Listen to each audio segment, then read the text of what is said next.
Welcome to Turning Hard Times into Good Times. I'm your host, Jay Taylor, and I'm talking to you from New York City on the 11th of May, 2021. I do like to remind you I publish a newsletter called Jay Taylor's Gold, Energy, and Tech Stocks. You can sign up for that by going to miningstocks.com. We like to plug Chen Lin's letter, What is Chen Buying, What is Chen Selling? Go to chenpicks.com for that, and Michael Oliver's olivermsa.com to pick up his excellent letter that uses momentum and structure to help people know what's going to hit them, or where they might do well, or where they might want to stay away from. And we'll be talking to Michael in just a few minutes about his latest thoughts on some of these key markets. I want to thank all of you for listening to this show and making it one of the more popular shows on the Voice America Business Channel. And I'll always encourage you to send along your questions, whatever comments you might have, to questionsfortaylor@gmail.com, questions the number 4, taylor@gmail.com. And as always, we want to thank our sponsors, because without them, we wouldn't have a show. Our sponsors this week: Novo Resources, Sitka Gold Corp, El Oro Resources, Irving Resources, Hannon Metals, SK Mining Corp, Firefox Gold, and Lion One Metals. I've titled today's show, Why Rising Inflation is Not Transitory. John Williams, Dr. Quinton Henning, and Michael Oliver return this week. Peter Boockvar told us last week that the Fed actually believes that rising inflation rates are transitory, but in their cockamamie thinking, they would like inflation not to be transitory. Given their acceptance of the Keynesian religion, they actually believe that inflation is good and that it is evidence of economic growth. Of course, that is preposterous. You can't create wealth by printing money, and those of us who lived as adults through the double-digit stagflation of the 1970s learned that inflation is not a good thing. Or just check your history books and ask yourself if hyperinflation in the Weimar Republic was a good thing, as it led to Adolf Hitler. The fact is, you can have very robust economic growth in an environment of declining prices, as America did, and in fact, outright deflation at times. It has nothing to do with actual, real economic growth. John Williams will join me in the second half of today's show to explain why this recent rise in inflation is not transitory, and why, contrary to the thinking at the Federal Reserve, it bodes ill for the economic well-being of most Americans who drink, at least those who drink the Kool-Aid of the mainstream propaganda. The fact is, as Alistair MacLeod has said many times on this show, the Fed is at the same point as the Bank of France was during the Mississippi bubble. To keep interest rates from rising and thus sending our economy into a horrific depression, the Fed has to now hyperinflate the currency simply to buy treasuries to support the treasury prices, lest they fall dramatically and interest rates rise and send our economy into a tailspin. Right after our first commercial break, in just a few minutes from now, Dr. Quinton Henning will join me to provide an update on Irving Resources. It's a company that is teaming up with Newmont to move a very unique gold deposits in Japan toward what has the potential to become very high margin, low capital cost gold mines. Given an absence of news of late, Irving shares have drifted to less than half of where they traded last summer. So I'm really looking forward to what Quinton has to say about what's going on in Japan on behalf of Irving, and also their growing relationship with Newmont. But right now I'm happy to tell you that Michael Oliver is with us once again to help us understand how we should view the markets, not on the basis of propaganda from the Federal Reserve or the Treasury, but on the basis of the collective wisdom of markets, which Michael's momentum and structure work, I believe, assesses what is actually going on in the markets as well as any technical analyst I've ever followed, which is why we like to have him on as often as we can have him. So thank you for joining us again, Michael. Hi, Jay. Good to be back. It's really good to be back. And you said something the last time we had you on 2 weeks ago. You said that something that I think is very important for gold share investors, because there's always a concern among us that are heavily invested in gold shares that, you know, even though gold and silver, or gold even more than silver, tends to move in the opposite direction of markets and the mainstream assets, when everything gets taken down in a panic or in a massive takedown, the equity markets, the bond markets, everything goes at the same time a lot of times. The gold shares get taken down with it, but you suggested last time we talked, you saw sort of a layered decline coming, and not a cataclysmic all at once sort of a panic, I guess, right? Right, in the stock market, yeah. I think the market's topping, stock market, and that's an important variable because consider this, there's a lot of people out there thinking, including not free market folks, but who recognize this inflation is kind of scary. And big asset managers who've never been gold bugs are spooked by it. And therefore, they're sort of putting pressure on the Fed to, don't let this get out of hand. Okay? Well, here's a variable that most people haven't entered into the mix. If the stock market, which has not been a negative for the Fed, at least for the last couple quarters, because it's gone vertical. It's not been a psychological negative. It's not been a market negative. So they haven't had to deal with that problem. Problem that Bernanke defined as an important function of the Fed is to support the market. If that market suddenly goes bearish, now I don't mean suddenly like a crash, but it starts down like the 2000 top or the 2007 top. And I mean, by the way, they didn't begin with crashes. They were layered declines that fool people all the way down until the tail end. So you didn't get this thing like we had last March. If you start to top the market, and I think we're there. I think we're starting to top, and I think that in the next several weeks we'll see more and more evidence of that.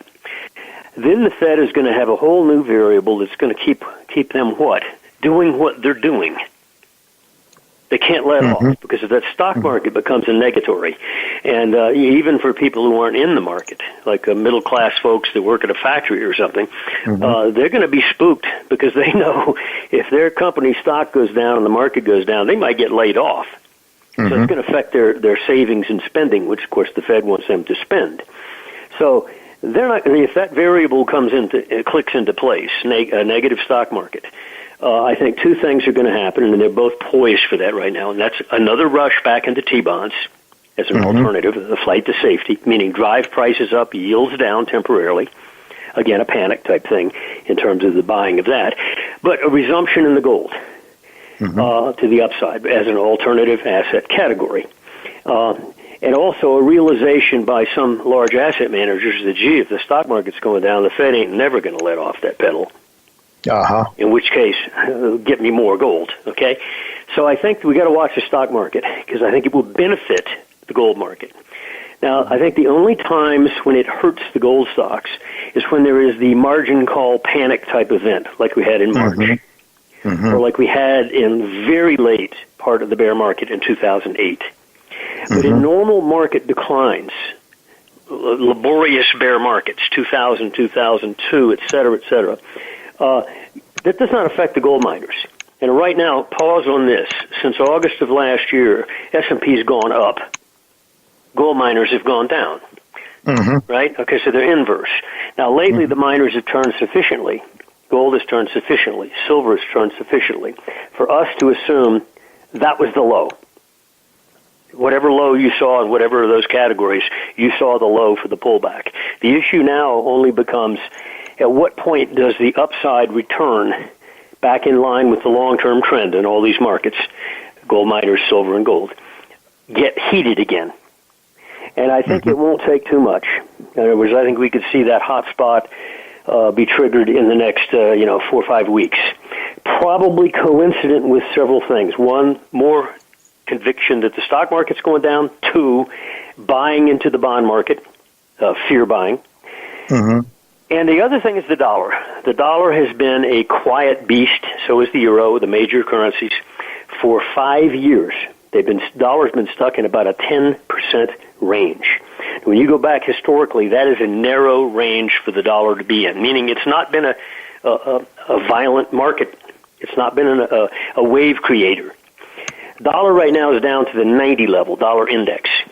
If it touches 89, which is 0.98 below yesterday's low, 89.98. If you touch 89 again, I think they're going to unleash the beast on the downside. In which case, the foreign exchange markets, which have been quiet, could get noisy again and hence become a wave creator. And obviously that wave, if the dollar goes down further in a more dramatic way, will boost gold. So I think the situation is now very ripe for the gold folks if they weathered the pullback. A lot of them didn't. They got spooked. One of our goals was to not spook our subscribers, to explain to them, you better hold on because this is just a pullback. Yeah, well, you've done a very good job of that, Michael, not just this time, but over the last several years since I've been following you, is to keep people from getting triggered out of gold at the wrong time. And there will come a time when you're going to tell people to sell gold, and you did a very good job at the beginning of the last bear market to get people out long before it bottomed. So, I'm depending on you, and I know a lot of your subscribers are as well. But I have to ask you this with just a minute or so left here, Michael. What do you think it will take then for the T-bond and gold to detach? Do you think that will come with a very weak dollar, perhaps? A very weak dollar? I think it's just a function of the technicals of the bond market. I'm talking 10-year, 30-year, that type of, long-term. It's more out of the control of the Fed, not so much under their control. We technically see justification for a very sharp rally that might last several months. That's probably going to be coincident with an initial decline in stocks. But after that rally is over, and I suspect that rally will come and go this year, when bonds turn down the next time, I expect them to sustain on the downside, meaning lower prices, higher yields, at which point they will divorce from gold, leaving of the two alternative asset categories to the stocks, namely T-bonds and gold, only one alternative, monetary metals. Right. And I think that the linkage between T-bonds and gold, which still prevails, will persist for several months. But once that next bond rally is over, and if it starts down again, we're going to turn major bearish on bonds, in all likelihood, meaning higher rates, meaning the Fed does not control the long end of the rate market, despite their efforts. So the Fed loses control of the rate markets, and then I have to think there's got to be a real confidence issue when they realize that the Fed does no longer have control. If that in fact turns out to be the case, that will shake everybody's confidence, I think. And most everybody still believes in the fairy tale Fed, I would say, in spite of the horrible record since they came into being. It's just incredible, right? In any group. Yeah. But hey, listen, Monty most people Python's Flying Circus.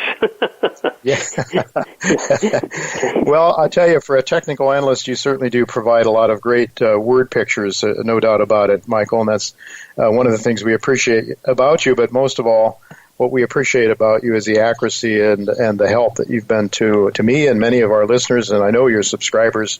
It's OliverMSA.com, folks, OliverMSA.com.